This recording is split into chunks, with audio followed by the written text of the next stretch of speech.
Good afternoon, ladies and gentlemen, student, honorable principal madam, and everybody sitting in this hall. Uh, Today, I will stick to the topic of courage to begin because I was given a topic to talk on courage to begin. Um, I will share my life journey as how I took the courage to begin after a major setback. Now, I want you to all imagine, I'm sure all of you have seen the doors to your house, doors to your university, doors wherever. Imagine you can't open that door, not because it is locked, but what outside of it is so terrifying. That was my life for 1600 and over 1640 days, over 1640 days. My horizon was only few walls within my house or my driveway or just around the street where I lived. This was not by choice, but this is resulted from a major road traffic accident. I suffered a severe post-traumatic stress disorder that restricted me indoor for 4.5 years. It was, I looked normal. The orthopedic injuries had healed, but the injuries within me, that took a lot of courage to begin again. And it was 55th session, my counseling session of post-traumatic stress disorder. And one day the realization was very terrifying but liberating, that all this anxiety, fear, everything was within me. And if it is within me, then only I have the courage to remove it all. There can't be anybody else. That hero, I only can be hero of my own life. And this place is not reserved for anybody else. It is me who can work at it. This realization really kind of shaken me to the core. Something that kind of, I was thinking 4.5 years, I was just kind of managing routine, house, children, everything else, managing busy husband who's a surgeon, urologist, his schedule, everything else like normal. But what I could not remove was the fear, anxiety, being on the road. And driving was one of my massive passion, has always been, ever since I passed my driving test. Now, after this realization, I had to work at it. It's not just automatic fix that you realize and you can fix it all alone, or you can fix it instantly. Now, the courage to begin started not very dramatic, but putting on my shoes, putting on like normal jackets and everything else, and now I'll sit in the car. Being near the car was so terrifying. It would shake me. I'll sweat, and it was just so traumatic. Sitting there for few minutes. First started with the 20 seconds.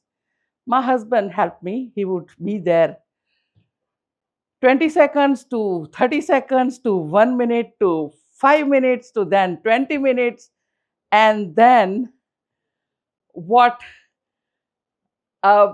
now I began sitting, I began driving within my block. I was in Australia at a time. I'm a British citizen of Indian origin, but dual citizen of Australia and United Kingdom. So I was in Australia at a time and driving around a block. Now, being on the road again was terrifying. So I had to work at it. Then I began driving around a town. And then that led me to think, what if I drive on highways again? I took a lesson. After so many years of expeditions and driving, I had to relearn to drive on highways. So I took lots of lessons. And it took me year and a half again to kind of be confident on highway. And then one day I said to myself, what if I drive from United Kingdom? Because by that stage I had come back to UK, because UK and Australia both are our homes. I'd come back to UK and I thought, what if I drive from the United Kingdom all the way to India? The thought was rather kind of daunting to people I shared with. And people say, are you sure you're going to do it? You think you can do it after this big accident? And I did it through so 32 countries all alone in 57 days, covering 35,383 kilometers, completely alone, without backup crew or without a backup vehicle. I mean, this was insane. People told me, oh, this is madness. After the accident, you're going to do it again? You going to be driving this many kilometers all the way from UK to India alone? I say to people, you need a little, I mean, people call me even psycho to do it. And I say, I'm a lawyer. How can I be a psycho? Well, I said, but to create a history, you need to be little insane. So I said, let that be. But I did it all alone. I was the mechanic of, I learned to be a mechanic also, because having all these adventure, 32 countries, if your car break down, it will take a long time for mechanic to arrive to you. So I learned the mechanic work. I was my own doctor. If I needed a first aid, I helped myself. And through 32 countries was not easy. There were not a lot of thrilling experiences. Few touched me. One day I was driving through Kazakhstan desert, and it's like those sand dunes, and it like look like a moon. It's a real moon kind of uh, atmosphere. Thousands and thousands of kilometers. I'm all by myself. You can dance. You can do anything you like. One day I stopped at the one of the hotel, and just to use a washroom in Kazakhstan. And obviously my car had all the world record. This was a world record, the world record, and solo lady and all that. So the staff told the general manager, and he came running with a Kazakh hat to honor me. Say, oh, this is the first time we saw something, that somebody is doing something like this. So they honored me with Kazakh hat at the hotel. Then in Kyrgyzstan, one of the poorest family who saw my car, they couldn't read, but they could see the lady, Indian lady, doing something. And they insisted on me eating at their place. They're very poor, but they wanted to share their meal with me. And I said, thank you. I'll come next time. Say, no, no, it's all with a kind of gestures only. I met wonderful people. What touched my heart was Chinese border. I was 3 hours late because the China and Kyrgyzstan has 3 hours time difference, because China runs on a Beijing time and Kyrgyzstan has their own time. And Torugat Pass, which is one of the notorious border, and it was about to close in 6 days time. They closed it for winter for 6 months because it's back of Himalaya range. It's very risky. Nobody travels that area. The day I crossed that border was minus 39-degree temperature. And I had to cross. It's like jigsaw puzzle that you have to kind of, if I don't cross that border, I'll be late to reach Myanmar. My visa, there's a specific province in China. You have to have a permission to drive through because it's a disputed region. The permission would expire. By that stage, it will take another 2 months for permission to arrive. Then my visa to Myanmar will expire. So I can't come to India. I'll have to kind of sit and wait until all these things. So I had to cross on the day. I went outside day before just to check the SS, to make an assessment as to whether I can cross. What would happen in this snowy weather? I thought I'll take a risk.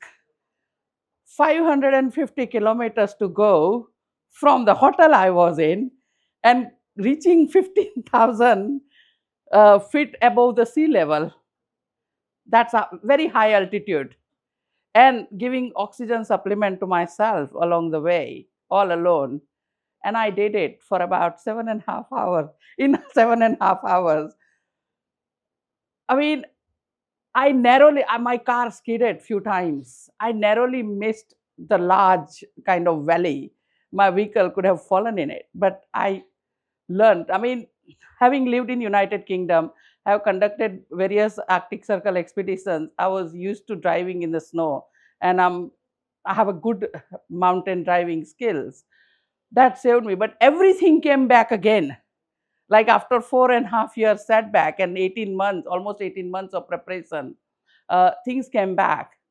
And then there is a no man's land between China and Kyrgyzstan. And that the large gate China opens for one single lady, that truly an honor for me. I felt China opening entire gate alone for one single lady. I was impossible because I had climbed that much, I had to go down.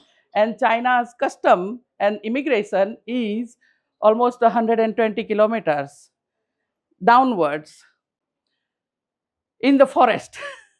And then reaching that, and my husband, our agent was in Chengdu. My husband kept on calling Chengdu. The Chengdu will then call their Ministry of External Affairs and the border forces, and they kept 7 o'clock Chinese time, the border shuts.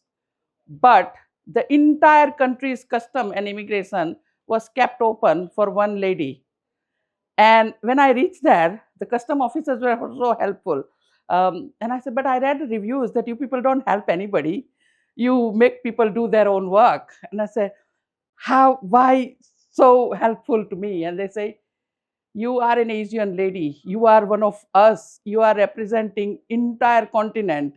And least we could do is make it as easy as possible for you. And that's what they did. So power, courage to begin can open the doors that you probably can't even imagine. Hero is within yourself. I became my own hero. That door that I felt impossible to open, I opened them. I mean, the group of people, group of little children kind of surrounding my car in Myanmar, and not to beg, but to say, hello, friend. And I thought, that's so amazing. I mean, they all realized, all contributed one way or another. There's a one Chinese mechanic in a Chinese remote village. He fixed my suspension just to shake my hand because I was doing something that he had not seen it before.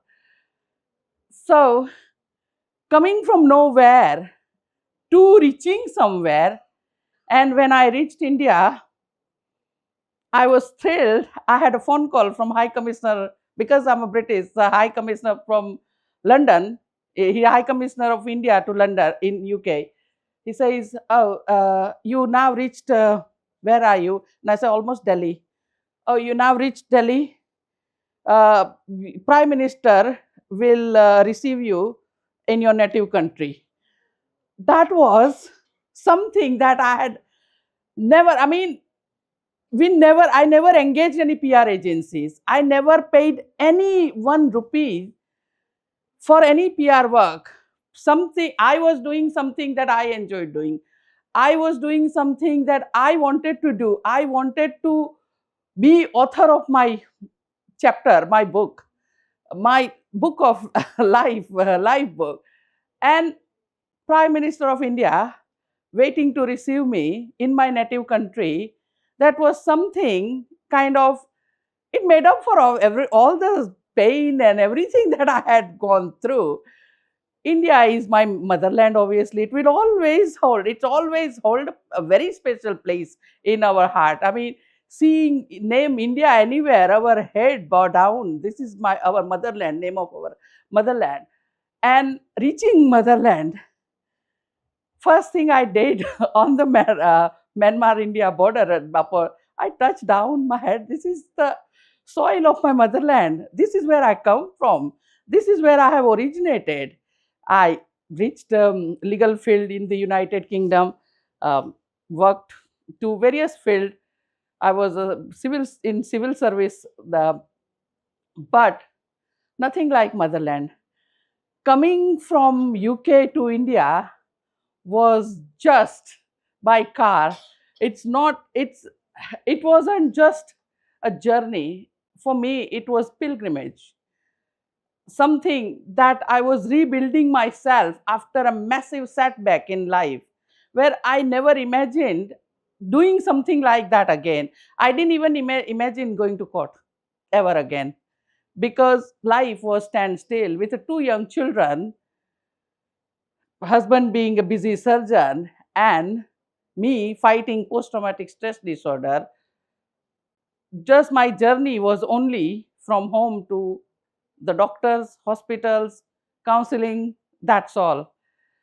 After from that those journey to journey through 32 countries all alone was unimaginable. So young student, I always say there is no substitute to hard work. You have to be little insane to create a history. Work hard and you reach wherever you wish to reach. I stand before you all today as recognized first lady in the world to have a number of solo driving expeditions. There are a couple of Arctic expeditions, there are non-stop driving, there's a winter challenge, and I survived a massive road traffic accident as well as I survived cancer also. Very, very nasty battle with the cancer. But you can do it if you set your heart to do it. And with this note, thank you all so very much. I was given a topic to courage to begin, and I kind of demonstrated that. Thank you so much.